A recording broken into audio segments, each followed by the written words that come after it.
My name is Jason Wingard. I'm the Dean of the School of Professional Studies here at Columbia University. On behalf of our partner at Tides, the nonprofit management program, the esteemed nonprofit management program, best in the world here at Columbia University, I want to thank you all for being here. We have an exciting evening planned to talk about pathways in education. The charge of tonight is to think a little bit about how we can break down barriers, come together as sectors, and solve problems. So what do I mean by that? So here at the School of Professional Studies, and I'll give you a little bit of background about who we are for those of you who are visitors here. The School of Professional Studies is a graduate school here under the nonprofit umbrella of Columbia University. So we are really focused now on the future of work. How many people know what the future of work is? If I were to ask you, do you know what it is? Very good. Okay, so I won't ask you because I've been told I have to stay here at the podium. That's not my usual style. I like to walk around, but I will answer the question. The future of work, a lot of people are really fearful of technology, automation, what is going to happen to the jobs, and are the workers, do the people have the skills that the employers want and need to be able to do those jobs, right? So there's a lot of research being done on automation, artificial intelligence, machine learning, deep learning, to help people understand how this technology can help do the work, but people have to be able to manage that as well. The problem that we see is that access to education is going to prevent a large portion of our population from being able to be educated and trained up to do that work, to stay relevant in the world of work, okay? So we're gonna talk a lot about that tonight. The philanthropic sector, the nonprofit sector, and the private sector all have to be able to work together with educational institutions from K to 12 through higher education to be able to train these people so that the access is there, okay? There are two programs we have at the School of Professional Studies that I want to highlight. We have many more. One is the Columbia Girls in STEM Initiative. That serves underserved high school girls in 4 cities where we are an educational institution partnering with other organizations, the Boys and Girls Club in the nonprofit sector, Miami Dolphins, we have a cohort in Miami, Microsoft out west, Goldman Sachs here in New York, and National Geographic in Washington, D.C. This is a program where we are taking this underserved population, giving them the skills and the exposure that they are going to need to be able to satisfy those future of work ideals. Another program we have is the Historically Black College and University Fellowship, the HBCU Fellowship. We are identifying the most talented HBCU students from colleges. When they graduate, we are bringing them to New York. We are giving them a whole wraparound list of services, and they are getting master's degrees at Columbia University, and we are sponsoring that through a tuition-free fellowship. That is giving those students who come from universities that serve primarily underrepresented populations the opportunity to go to an Ivy League institution, get a master's degree, and then go out into the world of work and solve problems. We are also doing work to serve those who have been formerly incarcerated. We have programs focused on women in leadership, programs focused on those who have disabilities, and the range and the list continues. And so we are trying to do our part as an educational institution, and we are trying to partner, again, with the philanthropic sector, the private sector, and the nonprofit sector. You all represent those 3 sectors. We're going to be having a good conversation tonight with our keynote speaker and our panelists to be able to talk about how those sectors can come together and solve these challenges. So I'd like to, without further ado, introduce my colleague from Tides, Alex Sloan, who's the Vice President of Strategic Partnerships and Communication, who will talk about what Tides' role is in this connection between the 3 sectors. Alex.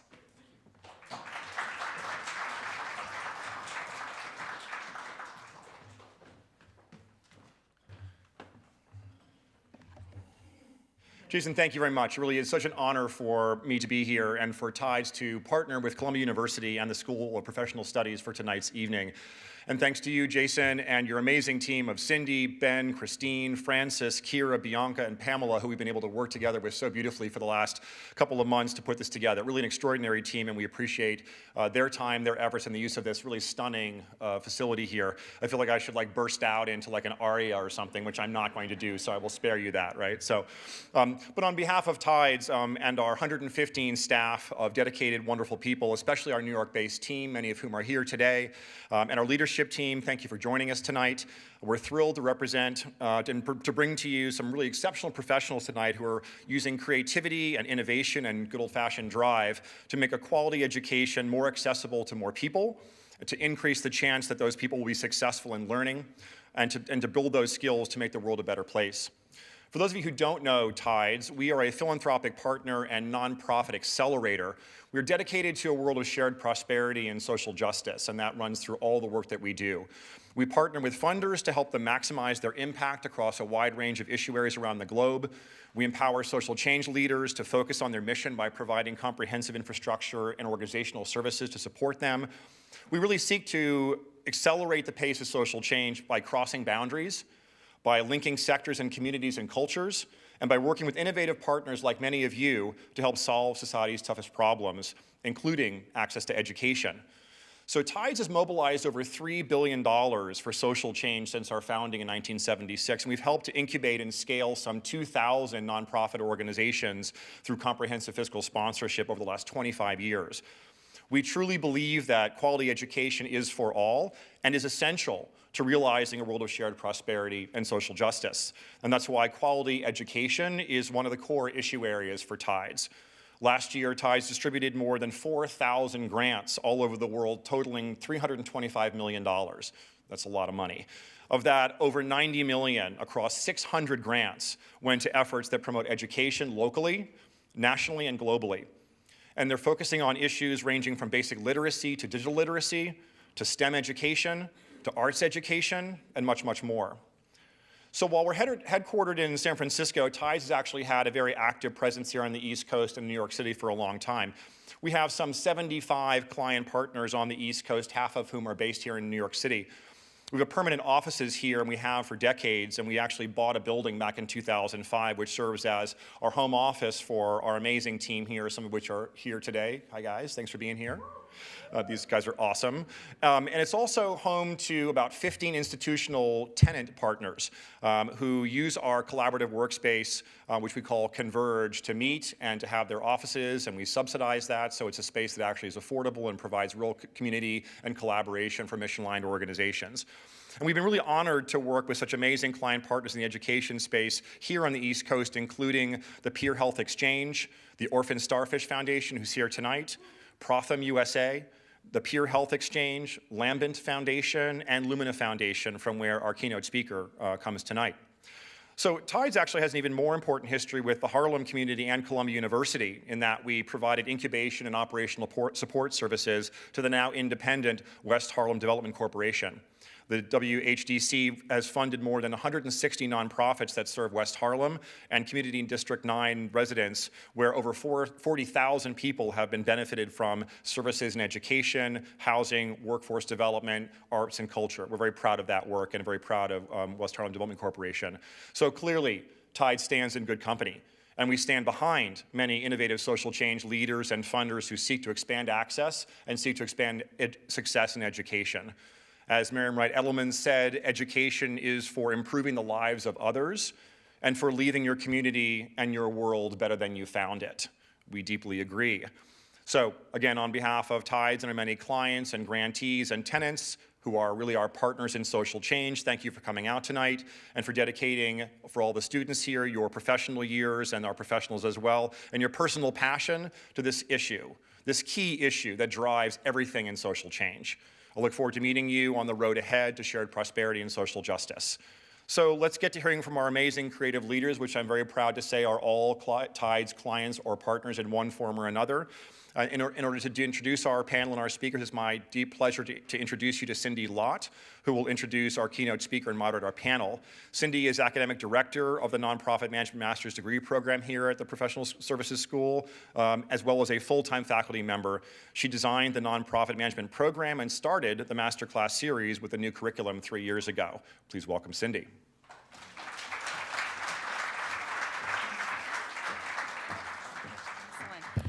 Well, welcome all once again. I want to thank everybody that is here this evening. And once again, we're here with the Nonprofit Management Program. This time, our first time ever co-sponsoring with other organization, including our Dean's Office. I could not be more grateful for all that Dean Wingard and his team has done to help with this evening and to make this possible.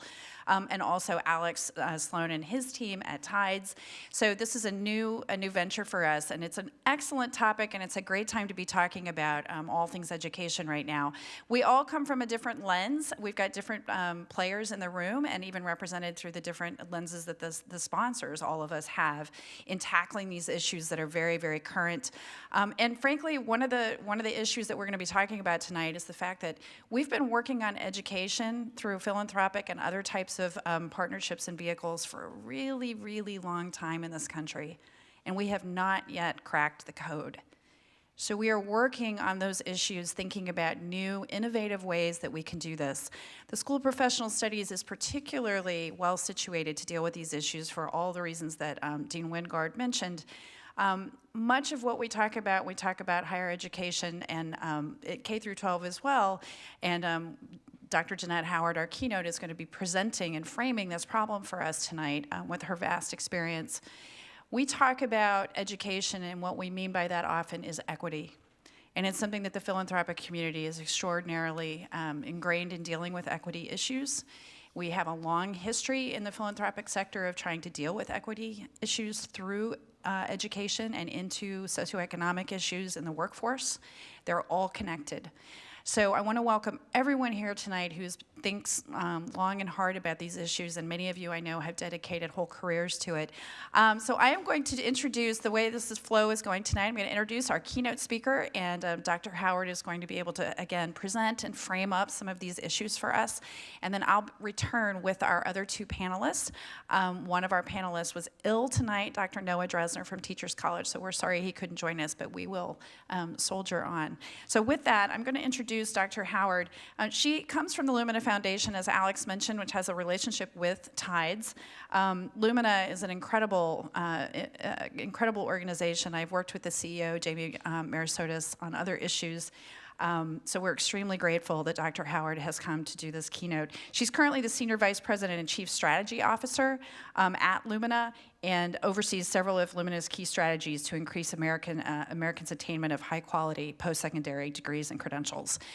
She has an undergraduate degree from Howard, she has a master's degree from Harvard, and she has her PhD from University of Maryland in post-secondary and higher education. So she's also been Secretary of Education for the state of Maryland and has worked on all sorts of research and other policy and task force and initiatives. We are extremely grateful that she is here tonight. Dr. Howard, we welcome you to the stage. Thank you.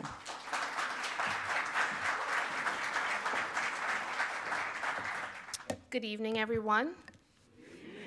I am really delighted and honored to be here, and I am especially pleased to be here speaking to a room of individuals who have dedicated their lives to the nonprofit sector, because no matter how much money those of us who have the real privilege of working in philanthropy can put toward any of the challenges and opportunities that our nation is faced with, there is really no amount of money that can substitute for the great zeal and determination that all of you have and put toward the problems, challenges, and opportunities with which our world is faced with, and you do that with new determination every day. So thank you for the work that you do.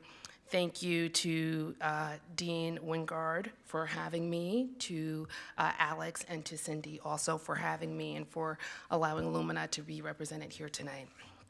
So I'm going to be speaking for a few moments on really the history of access and success in post-secondary education, and I am a bit biased to the success part because Lumina Foundation and our work is primarily focused on completion, attainment, and success in higher education. And we're going to be talking tonight about some of the innovations that are related to really accelerating success in higher education so that more individuals, particularly those who have for far too long been underrepresented in our completion cohorts, have a much better opportunity to get into and through with the degrees and credentials that they so desperately want and that we so desperately need them to get. So I'm going to do this by talking a little bit about what, meaning the what in terms of access and success. Who are we trying to serve? When we talk about the students of today, who are those students? I think that some folks have a picture in their minds of who today's college students are, but what's the reality about who those folks are? Why do we need to have a focus on both access and success? And how should we be thinking about some of these innovations to really leverage this work? So let's start with the what. And let's do so by looking at access and a bit of the history related to access. So in terms of access, over time, we have seen significant increases in access to higher education, and that's been true across all groups by race and ethnicity. This timeline starts just in 2000, but if we were to go back decades, we would see the same trend. Overall, there has been substantial increases in enrollments at the undergraduate level and at the graduate level in higher education access. That's been due in part to governmental interventions at both the federal level and the state level. If we were to think about what's been happening at the federal level, we could talk about the GI Bill, we could talk about increases in need-based financial aid. The Pell Grant, for example, was a tool that was designed to increase and broaden access. And what we see here on this chart is that just between the years of 2000 and 2016, total undergraduate enrollment increased by 28%, or 3 million students. And by the year 2027, we expect for that trend to continue to increase, and enrollment is expected to increase by an additional 17 million students at the undergraduate level. Now, what happens when we look at access by family income? We see an interesting picture here. The same trend is true. Enrollment for all groups, high income, middle income, and lower income students have increased. They've increased primarily at the same pace, however, and that's left us with some substantial gaps between groups, and over time, those gaps have pretty much stayed about the same. Even if you were to take this trend line back further into the 80s or into the 70s, we would see that the rate of increase was about the same, but those gaps also were about the same. So in 2014, there was about a 30 percentage point gap between the immediate college going rate, that means when students were coming right out of high school, there was about a 30 percentage point gap between the college going rate of the highest income students and those from the lowest income groups. Now, what I find most troubling about this is that even if you were to look at college going by income level and readiness level, that means performance, and this is by, let's say, performance on math tests or on other indicators of academic ability, you would see that students from the highest income group that had the lowest ability were going to college at higher rates than students from the lowest income group with the highest academic ability. So as a nation, we have to contend with whether or not that's okay, or whether or not we need to be trying to do something about that in a very intentional and different way. So before I go on to the next slide to talk about completion, because that's really where Lumina's work is situated, I want to tell you 3 things about Lumina Foundation that make us a little bit different than probably most philanthropic organizations that you are familiar with.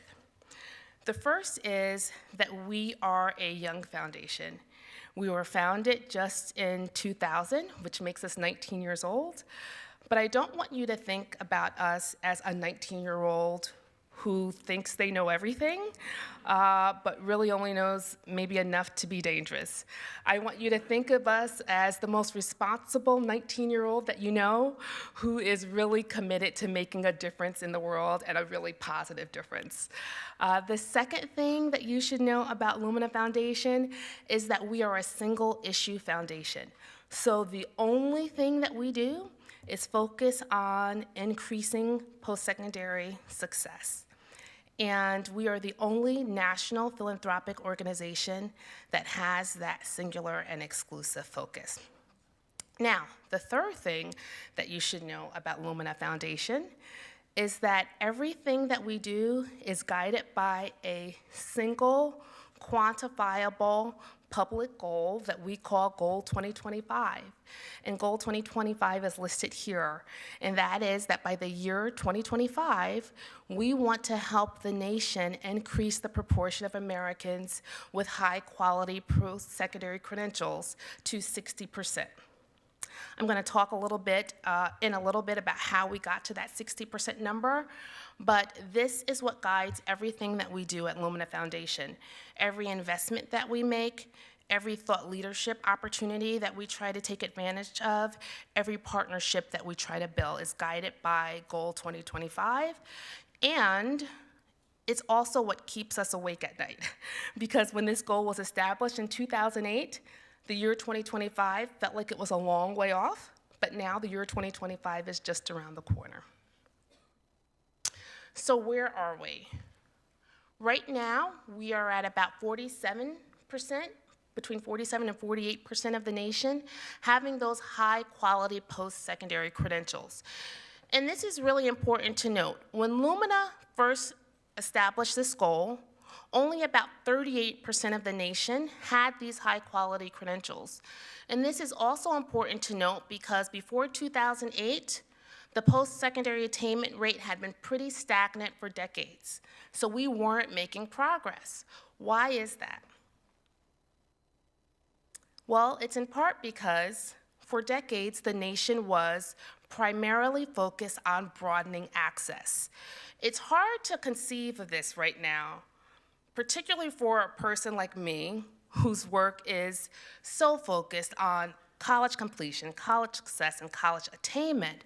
But in the early 2000s, the conversation was still almost exclusively around broadening access, excuse me. And so when Lumina developed Goal 2025, that was really a paradigm shift moment in terms of post-secondary conversations. And Goal 2025 is not just Lumina's goal anymore. It really has become the nation's goal. Now 42 states have individual statewide goals around increasing attainment, and they are goals that make sense for their states. The nation has adopted a goal around increasing the post-secondary attainment rate of the nation. And we think that it's in part this mobilization around this focus on post-secondary success that has allowed this uptick in the national attainment rate. Sometimes it's a little disheartening that the rate has not increased more quickly. We, of course, would like to be much further along. But I always remind people that underneath these numbers are real people. And although we've only moved from 37% to 47%, that's a difference of almost 12 million more people who now have those high-quality credentials. And what would happen if those individuals did not have those high-quality certificates, certifications, and degrees? And now they do. So that's really something for us as a nation to be able to celebrate. So in addition to having Goal 2025 as one of the things that guides our work at Lumina Foundation, we also think it's important to have a completely redesigned system of higher education that works for today's students, because in reality, we think that today's system of higher education does not work for the vast majority of today's students, in part because the system of higher education was not designed for the vast majority of today's students. Well, what do I mean by that? Today's system of higher education, for the most part, is considered to be unaffordable for many, is considered to be difficult to navigate for many or by many. Many believe that today's system is doing an inadequate job of addressing the equity gaps between members of different racial and ethnic groups that we saw and that we'll see in just a moment. And imagine for a moment, if you will, what it would look like if we had a system of higher education where everything for all students was easy to figure out except the learning. What if we had a system of higher education where everything was easy except the learning? That would be what a redesigned system of higher education would be like. So let's talk a little bit about who we're trying to serve when we talk about today's students. I often ask policymakers when I'm traveling around the country who they think today's students are. And they say, well, we think today's students are coming right from high school, that they're supported by their parents. Maybe they work a couple of hours a week to have some money to put toward their college education. But in reality, these are today's students. Many of them, almost a quarter of folks enrolled in undergraduate education, are parents themselves or have other dependents. Nearly a third of undergraduates enrolled in higher education are living very close to the federal poverty guidelines. Many students are much older than people think. 40% of today's students are working full-time. Now that was a figure that surprised me. Nearly half are financially independent, and 45% of our students are students of color. And so we need a system of higher education that's working for those students as well. We sometimes forget that there's a huge element of geographic diversity as well. And so for New York State, I was able to pull the attainment rates for every single county in New York State. And so you can see, or I can tell you, that in the darkest blue and the furthest corner to the left, in New York City, the attainment rate is 68.6%, but in the lightest blue corner on the bottom, there is a county called Orleans where the attainment rate is only 26.7%.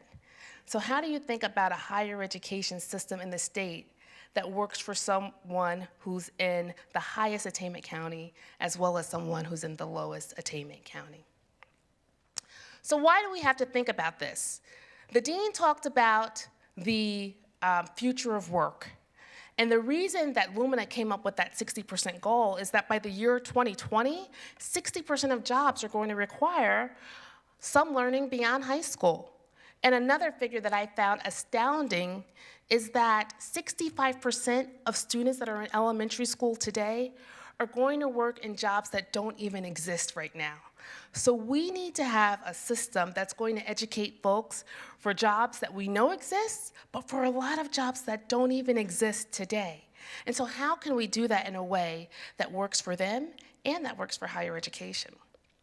Also, we have to give people skills that are going to allow them to continue to be able to lead thriving lives.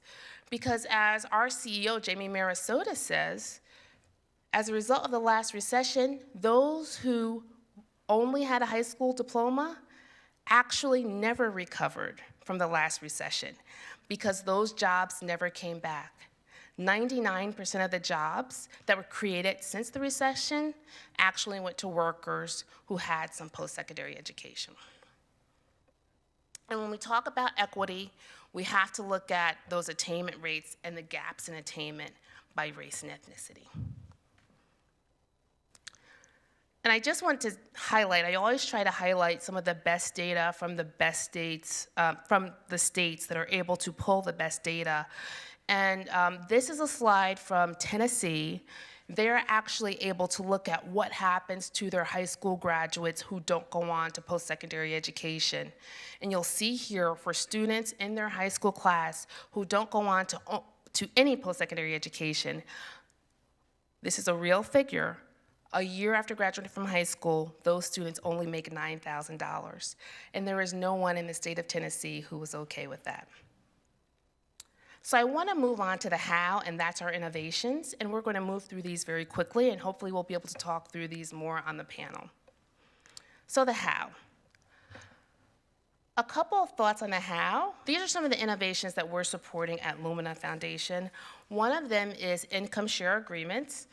This is a contract between students and their universities where students agree to pay back a percentage of their future earnings for a period of time after graduation in exchange for the funds to pay for their education. And in the emerging ISA space, private investors are helping to address affordability concerns in new ways. Now, at Lumina Foundation, we've been interested in ISAs, particularly at public institutions and organizations that are designing them around specific student populations and are actually having students be involved in the design process. One example of a great ISA is at Colorado Mountain College, where the fund is being used to provide support to DACA holders who can't access existing federal financial aid programs. A second opportunity is with impact investing. And impact investing is an interesting tool that's being used by a number of foundations, including Lumina Foundation. And much like our grants, impact investing dollars are coming from mission-related dollars, but unlike our traditional grants, we expect a return of capital in addition to mission alignment. So we invest in early stage companies that are very much aligned with helping people to succeed in post-secondary education. And we also expect them to be aligned with our equity imperative. So of the first 10 impact investments that we've made, 8 of them have had founders who are women and or who have been people of color. One example of our impact investments is Care Academy. They support the millions of individuals who are in the home health care field, and they help these individuals get the training and education they need to either advance in their careers or to get on a pathway to post-secondary credentials or degrees. The third opportunity for innovation, some of you may have heard of it, outcomes-based funding or performance-based funding. Has anyone heard of this? It's happening in some states. These are a little controversial. I'm not going to say that they aren't. But for many years, higher education, public higher education in particular, was funded based upon how many students enrolled and not at all based upon how many students completed. Starting about 10 years ago, Lumina began to support a different funding model where we wanted states to put forward at least some of their funding based upon how many students actually graduated from their public institutions. Right now, about 16 states have what we call next generation or more sophisticated outcomes-based funding models. One of those states, again, is Tennessee, which has a lot of the best state-of-the-art policy foundational pillars in place. The reason that we like Tennessee's outcomes-based funding model, and Tennessee is the only state that has a 100% outcomes-based funding strategy, is because they have a portion of the funding based upon how many adults they graduate, how many low-income students they graduate, and at the community colleges, how many academically underprepared students they graduate. And finally, the last innovation that I'd like to discuss is one from California State University system, the largest public university system in the nation. Many people think that the largest is CUNY or SUNY, but it's actually Cal State. They have over 484,000 students, 23 campuses, and 2 years ago they started the Graduation Initiative 2025.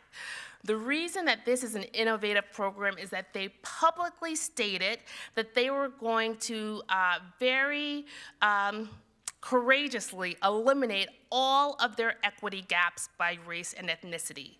They also very courageously, publicly claimed that they were going to meet some very ambitious goals.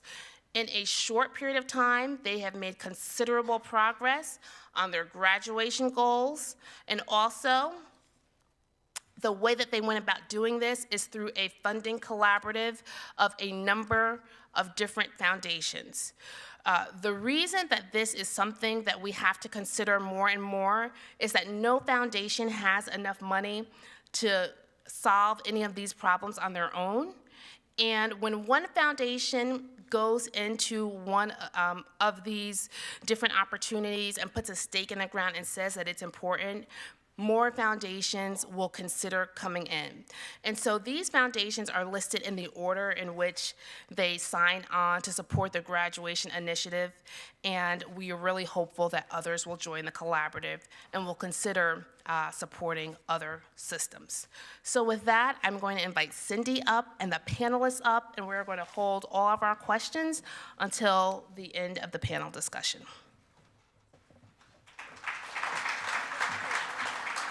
Thank you so much, Dr. Howard. This really helped, I think, again, to frame the problem that it is that we are trying to solve, correct? It is one piece of it. Certainly, we look at K through 12 and other aspects of education as well. But whether you're working in the private space, whether you're working in the government space, whether you're working in the philanthropic nonprofit space, all of these partnerships, and there are many out there, trying to be innovative, and then individual efforts within each of those sectors as well. So what we thought we'd do tonight with this class is, after this issue's been framed, and again, we're missing one of our panelists who's done a lot of work. I'll mention this in his absence. Dr. Dresner from Teachers College actually has worked a long time he was a practitioner before he went into thinking and doing research around philanthropy in education. And for those of you that are interested on the academic side, he founded the journal, the new journal that is out on philanthropy in education. We know that his research is out there, and we look forward to him working with us actually at School of Professional Studies on the access initiatives that the dean has begun as well. So with that, we're going to have, I'm glad that Dr. Howard is going to be joining us for the panel as well. And I'm going to introduce, I should mention that all of the bios are available on our website. If you go to the SPS front page of the website, we have our Pathways in Education little link there, and anybody that you'd like to know more about, the bios are embedded there. But we have two other panelists tonight who really work in the trenches, and I also think they really represent kind of the next vanguard, if you will, in education, because both of them have served at a fairly young age as teachers before they decided to do other things.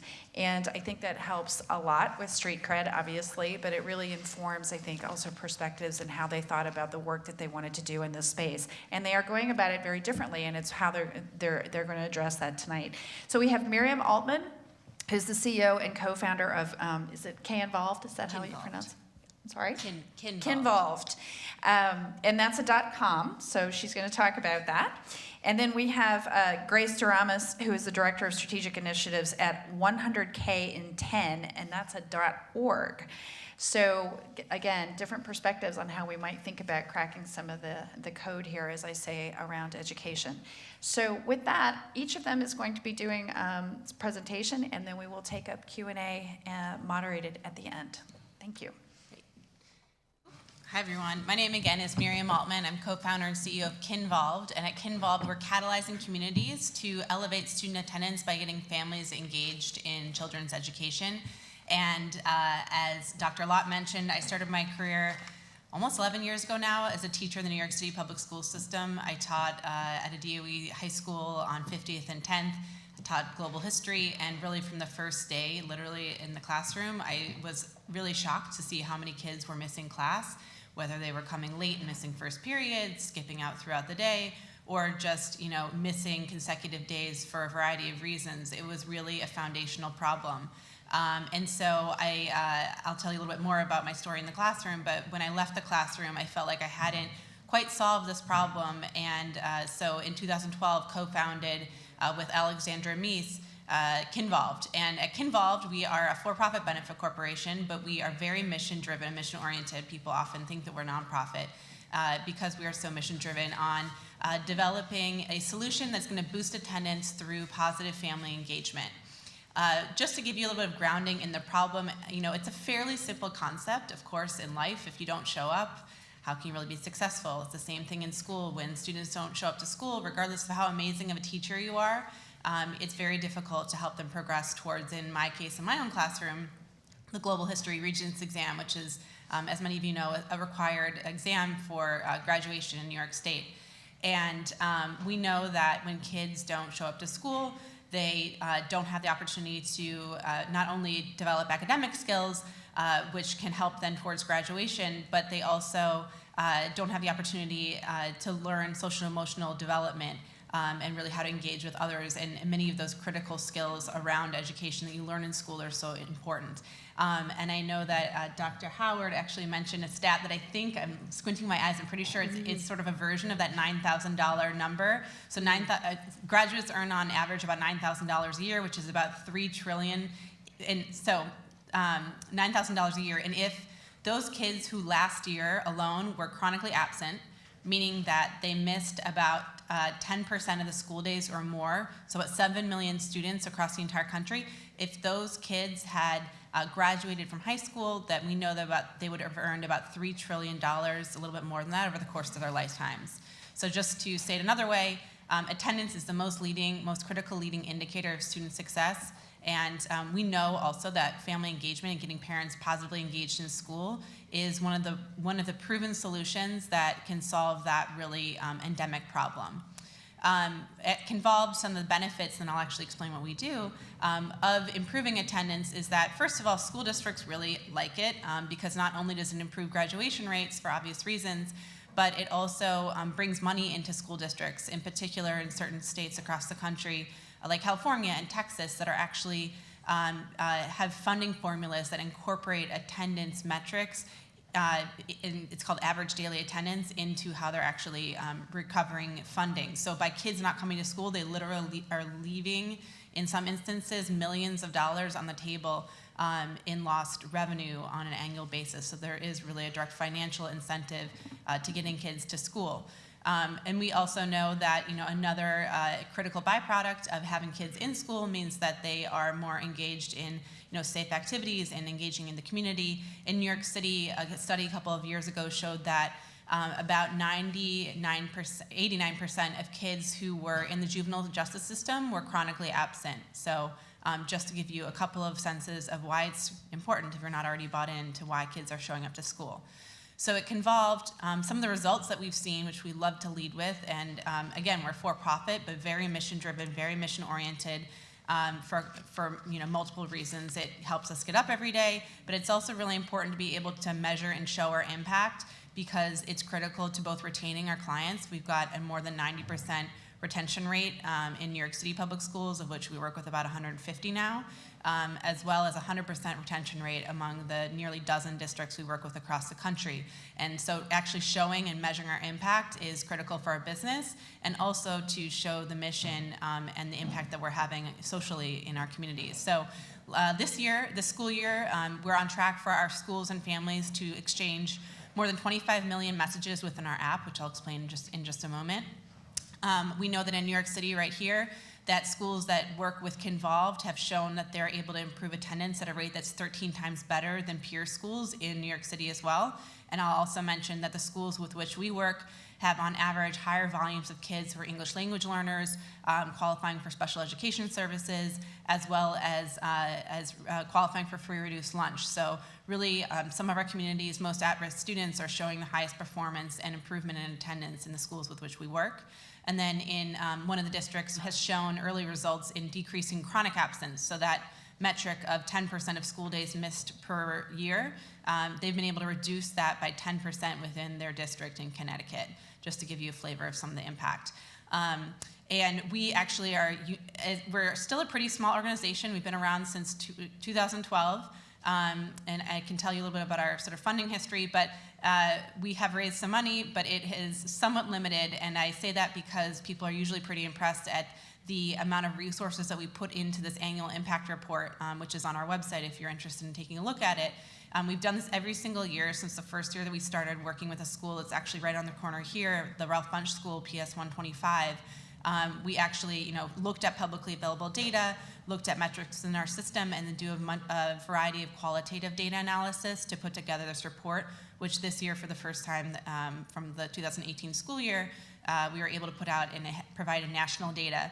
And it's not only just kind of showcasing the impact of our program, but it's also a toolkit that we have developed for districts to follow based on, as Cindy said, 7 years now just about in the trenches working with districts on this specific problem. So there's 4 critical components, really focusing on change management, developing relationships, sharing accountability, and really measuring impact, as I've talked about quite a bit as well. So I told you about the impact. I like to lead with that, but you're probably wondering, what the heck do you actually do? So let me tell you. So we have developed sort of a 3-part solution, the first piece being our app called Kinvolved, and we actually have one of our very first partners, who's based right up here in Harlem at the Double Discovery Center here at Columbia, in the room today, and we're really excited about that. She and her program here and a previous program she worked at Columbia has used our app for tracking attendance, but also critically communicating that information to families in now 80 different languages via mostly text message, but also sometimes email and robocall as well.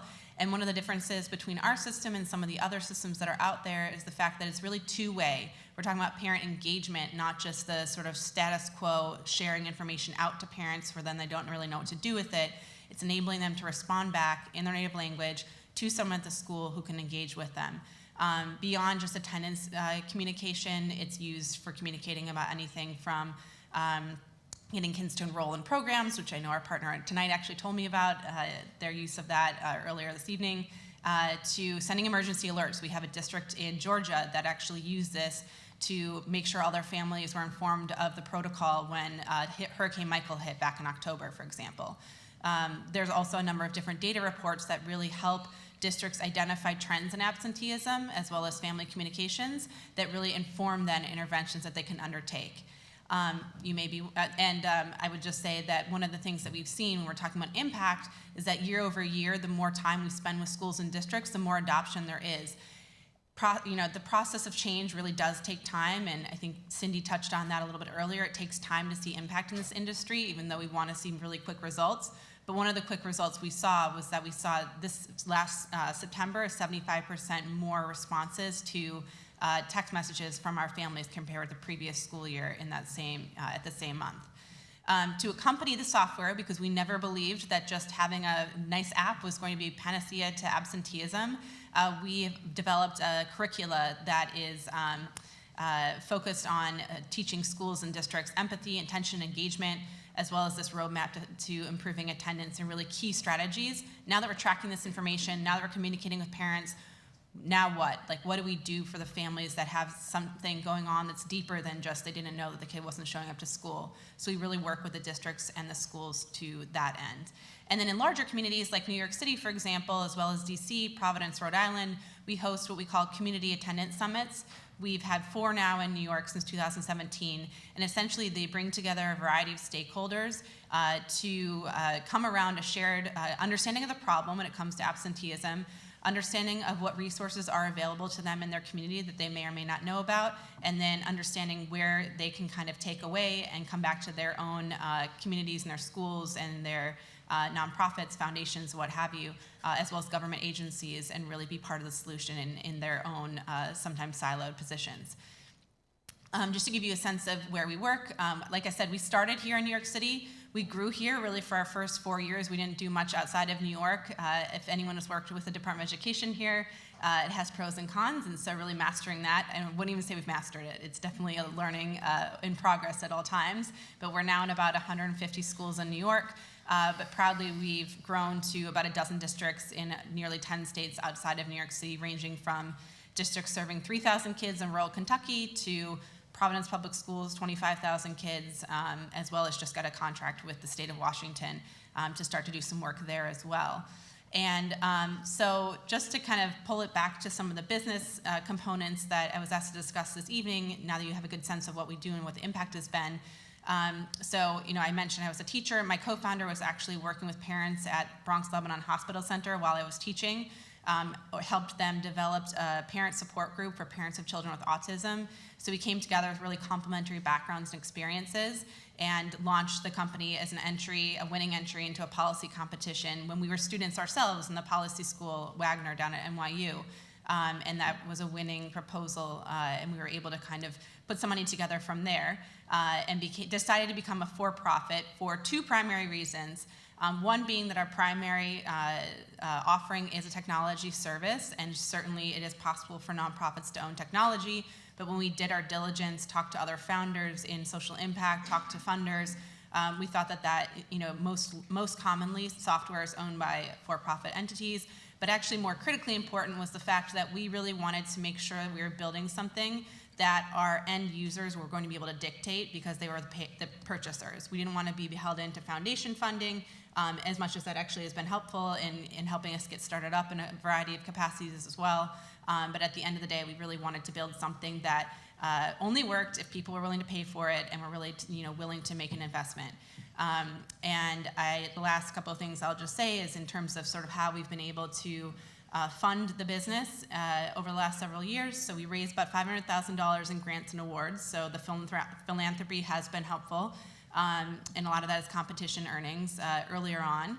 And then we've raised about $2.5 million in investment from almost entirely social impact funders, which has been early on, it was a hard group to kind of identify, but it's become much more easy as we have, or easier, I would say, I guess, as we've kind of gotten a better lay of the land.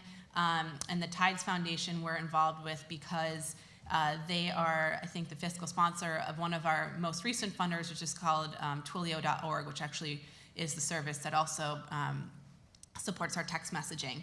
And one other fun fact that I don't know if Alex realizes is that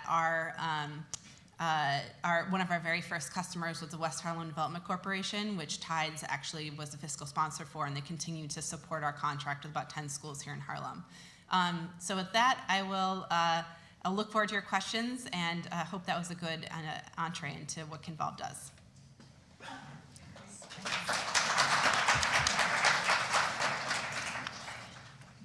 Hi, everybody. My name is Grace Doramus, and I'm the Director of Strategic Initiatives at 100K10. Thank you so much for having me tonight and for being here. It's a real privilege, and I've loved hearing from both of y'all. It's been really interesting so far, and from the two of you. I'm really excited to share with you how we at 100K10 focus on ensuring that all kids have access to high-quality learning opportunities, and specifically those in STEM, science, technology, engineering, and math, for those of you who aren't familiar with the acronym. STEM is at the heart of so many of the big problems and opportunities that our globe faces today, whether it be massive changes in the climate resulting in extreme weather like flooding, drought, and fires, whether it be access to clean water, exploring the next frontier in space, or filling the jobs of the future. And in order to take on these big problems and these big opportunities, we need people from all perspectives and all backgrounds contributing. We need more than just the fraction of the population that is currently at the table to be a part of these conversations and to be a part of shaping the solutions. And to do that, we must start early with our very youngest problem solvers and continue to engage them throughout their educations. Research shows that teachers are the most critical factor in a child's education, and in particular teachers that look like those students and that our students can really relate to. However, we do know, and many of you have already mentioned this tonight, is that the big meaty problems of our society, such as helping all students access excellent learning opportunities, requires more than individuals like teachers going above and beyond. It requires diverse players from different perspectives and roles across the system working together and working in coordination. This quote here by Todd Cozine, who works with the well-respected systems change organization called Second Muse and actually spoke at our annual summit just last week, says this really well. The solitary genius who will save us with an aha moment and a miraculous solution is a myth. Instead, we must bring complex networks of humans to bear on our problems. That, in a nutshell, is what we are all about at 100K10, building and nurturing a network that can take on the complex problem of preparing and supporting STEM teachers so that all students get the education they deserve and have the chance to choose the future pathway that they desire. So with that, let me just take a step back and tell you a little bit more about 100K10. In 2011, during his State of the Union address, President Obama called for 100,000 more STEM teachers by 2021, which was over a decade. And this became our mission, 100,000 STEM teachers by 2021, and thus our name, and kind of a similar, I felt the goal, 2025 there. But we also know and knew then that the 100,000 goal, while quite ambitious, was always insufficient, and that we also needed to focus on solving the underlying challenges that make getting and keeping great teachers, especially in STEM, so difficult in the first place. So I'm going to tell you about how we're doing that. We do it in 3 mutually reinforcing and interdependent parts. First, we have a network. From the beginning, like I mentioned, we knew that this problem would require bringing together all of these diverse players. And so we began with 28 founding partner organizations and now have about 280 that come from all different sectors, public and private. They're across research, media, policy, practice, and philanthropy. We have a funders collaborative, about nearly 30 funders now. And each of these partners makes a commitment to our big shared goal, and we think that this is really important, that they're not just signing their name to a paper coalition, but that they're really pledging and then doing the work that is contributing and laddering up to the big goal. The second part of our work is, we call it the map. So the question is, how do we know, how do our partners know what issues to work on, and how do they know how their individual pieces add up to making that bigger picture and that bigger change? So they need a map that shows the entirety of the problem and all of the different components of it. You can see our map of the STEM teaching system here. We call it the grand challenges. These are the about 100 underlying reasons why it's so hard to get and keep great teachers, especially in STEM. And because 100 issues is so many to grok, we've grouped them into 7 big themes, as you can see here, ranging from prestige to teacher preparation to instructional materials. And these challenges were identified through a massively crowdsourced process that engaged thousands of stakeholders over about 2 years. And from it, we were also able to see the highest leverage places for change, which we call the catalysts. These are the points that, if solved, will have a domino-like impact across the system and have much wider change than just solving a single issue. A few of these are loan forgiveness or scholarships for future STEM teachers, the number of teacher prep faculty that are particularly trained to teach elementary STEM education, as well as school leaders' responsibility for creating a positive work environment. So our third piece, so we have network and we have a map and then we have tools. So as several of you have alluded to over the course of the evening, working together is really hard. So we offer a variety of tools that support our partners to do so. We call these collaborative problem-solving tools, and they help our partners come together to learn, to adapt existing solutions and resources to their context, and to design new solutions where sufficient ones don't exist. They range in type and duration. Some just take a couple of minutes, such as reading a blog post. Some are a day in length. This might be an event. And even others are 6 months or more, where people are really coming together over a long time to address a common challenge. So I'm going to share a couple of quick examples with you of these tools to help bring them to light. So collaboration grants, these are small grants, no more than $3,000, that enable partners to come together and learn from each other. So there's a really great quote from Bill Clinton that says, "Nearly every problem has been solved by someone, somewhere." And we really believe this, and so we support our partners to avoid that rush to invention and to exchange ideas and resources and best practices with each other so that they can build on top of that instead of constantly recreating the wheel. So, for example, here's Fernand and Jason. They're with STEM Teachers NYC. At our summit last year, they learned about a practice that Loyola Marymount University does to integrate professional growth into the school day. They took that back to their work here in New York, tried it out, adapted it, and have seen great success with their teachers, and are then sharing what they learned back with LMU. Here's a little bit of here's like some quick impact numbers on collaboration grants across the network. Since just 2016, 103 individuals have participated in 1 or more collaboration grants. And in a 5-year review of them, 2/3 of partners said that that little grant of $3,000 is still impacting their work many years after using it. Another quick example we call project teams. These are those longer term things that are about 6 months or more in length. Our partners come together in these, we call in project teams. They're small problem solving units that are partner led, and that enable our partners to address shared challenges that they are seeing in their work, but where sufficient solutions do not yet exist. So over a couple of cycles, to give you an example of one team, we had some folks who are working to combat some of the negative myths about the teaching profession, which keeps a lot of folks out of the pipeline. They developed what they call the Get the Facts Out Toolkit, which includes research-aligned messaging and resources for math and science teaching faculty, teachers, and recruiters to change the nature and frequency of conversations they have with their students and colleagues about middle and high school teaching.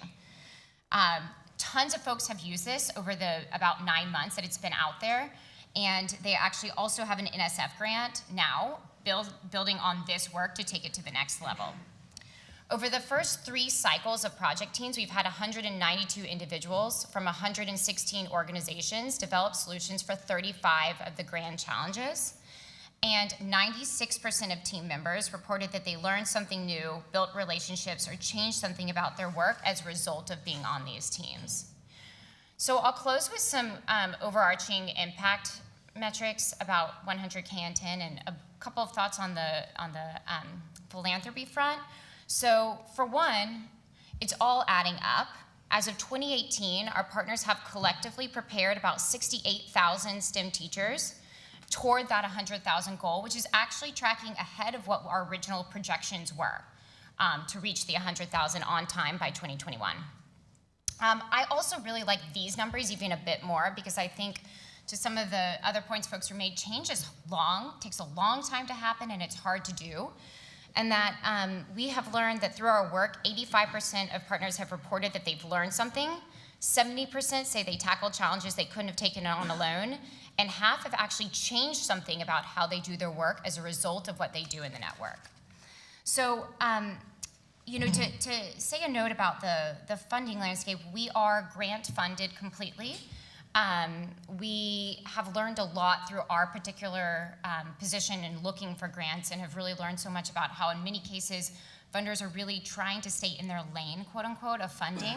And that we've been fortunate to have some really amazing funders who have seen the benefit of the network, but often it is hard when you are trying to work across several different sectors and issues to try to make the change, knowing that change in a siloed problem or trying to change in a siloed lane is not really going to get the big problem solved. And we've also learned even more, though, through our work with our partners and with our funding partners.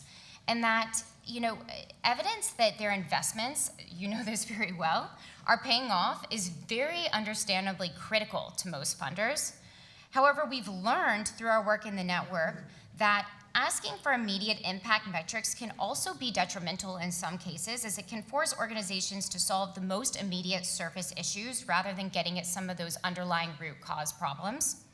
It can also sometimes cause funding to flow to individual organizations, where the problem we know is not in an individual organization, but amongst them, and that we somehow have to get our funding to get to that common purpose.